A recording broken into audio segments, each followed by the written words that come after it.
So I guess this is a part 2 to this morning's story, and at least I will try to make this one very clear and succinct. I was trying not to be too emotional this morning with the message, but the only reason I shared it and trying to be anonymous, I'm not singling any person out, but because mental health, mental wellness is real. It's real. All too often we are bogged down with different pressures and things in life. And I don't know if you're anything like me, but if you're a helper, you really want to fix everything. I mean, you want to help your friends. You want to help your family. You want to help those people you feel like you're assigned to serve. And, I think one of the areas that often we're weak in is when it comes to our friends. Some of us, it's very easy, or we've learned through wisdom and experience and just living that, you have different departments, different compartments that you place people in. This may be an acquaintance over here. This is family, and you have certain obligations to them. And then there's people over here that are like I call them my tribe. So, is they're trusted, the true, this is my friend, we've been through different things together. But sometimes we don't continue to check the healthiness and the wellness of that relationship. Again, not saying that someone has done something wrong, not saying this person is offending you, definitely nothing like that. But sometimes we are so much in agreement with something that we don't check certain things, or we make excuses for certain things and we just look over them. And I think sometimes that's where some mental health issues come. The closer you are to the person, the more you take on their burdens and your things. And that can be healthy. I'm not saying there's anything wrong with that type of relationship. But what I'm saying is, out of love and compassion, we should be making sure that things are well for us, well for that friend. And when you're checking the wellness of things, sometimes there's nothing you can do because different people are going through different things. Everybody has their right to privacy. But the thing that you have to be cautious of is that people don't pull you in to their sickness. There's a difference from being a crying shoulder and listening ear, because in any relationship, we need that on both sides. But when someone has gone down this path, this twisted path, you've got to make sure that you, in your agreement, in your love for that person, you're not on that same twisted path with them. And it starts with the mindset.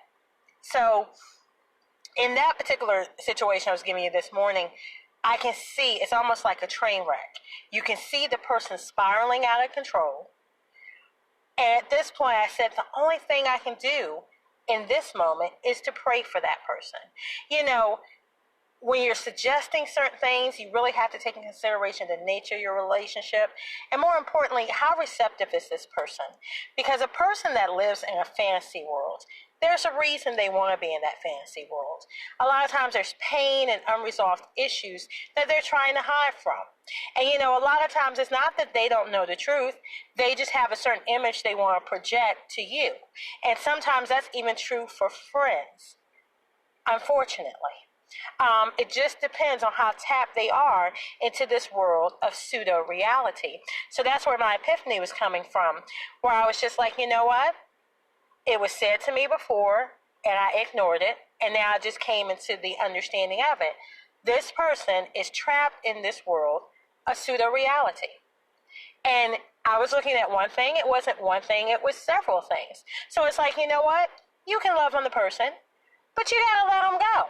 I mean, it's not saying you stop having a relationship with the person, you stop talking to the person, but be cautious that you're not letting someone else's sickness, you're not taking a part of that. Because this is what happens. We have these pacts with people, we align with these people, we're sold out with these people, and you start thinking like each other. And if this person is living in a fantasy world, and you're buying into that fantasy, well then what does that say about you? And before long, instead of being a source of help, you're twisted in the same world of, stuff is just circling around up there and there's no reality for either one of you. And now maybe you might be on that journey as well, where you're just thinking out of your head. So I'm very cautious of this, and I'm just giving this message and sharing it because I don't want anyone else to fall in that pitfall. You know, if we really love each other, if we're really in relationships with each other and we want the best for people, sometimes you have to realize that prayer is the best thing you can offer that person. Let God lead you and guide you. There might be a point where you might be able to offer some services. You might be able to make some suggestions. Maybe God will give you a leeway to say, hey, maybe have you thought about some counseling? Have you thought about maybe seeking these resources of someone to talk to? Maybe it's a life coach or whatever the situation is. But what you have to be cautious of is that, yes, Marlo, you have to safeguard your own mental health. And that's true love. A friend wants something that is good for you too. Unfortunately, some situations, people are so sick that they can't see it. They just want comfort. And they'll try to suck everything out of you in order for them to get that peace of mind, that comfort, because they're in pain. So they're trying to do things to dull that pain. They don't mean to harm you. But at the same time, you cannot harm yourself because of your allegiance to a person, a relationship, and anything. So I wanted to share that message to make sure that we're all guarding our own mind and our own peace. And no matter how much you want to help people, no matter how much you love people, even if it's family, or if it's that friend that's like family, you've got to make sure that you are not getting out of touch with reality because you've accepted someone else's fantasy and false reality.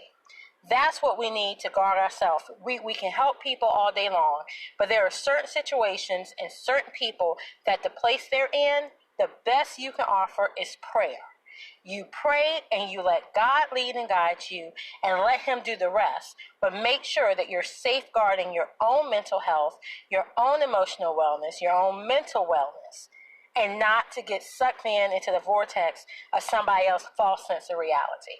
So that's what I wanted to say today. I wanted to make that clear, just in case it wasn't clear in the previous message, and really take that back and look at your relationships and think about, certain things, especially those you love and spend the most time with. Because I guarantee you, if it's an acquaintance, you don't have this problem. You'll just look from afar, but it's those people that are close to the heart that you spend the most time to, that if this is a situation, you might not be paying attention to it. And that's very dangerous. So, like the cliche says, if you really love something, you love someone, you have to let it go.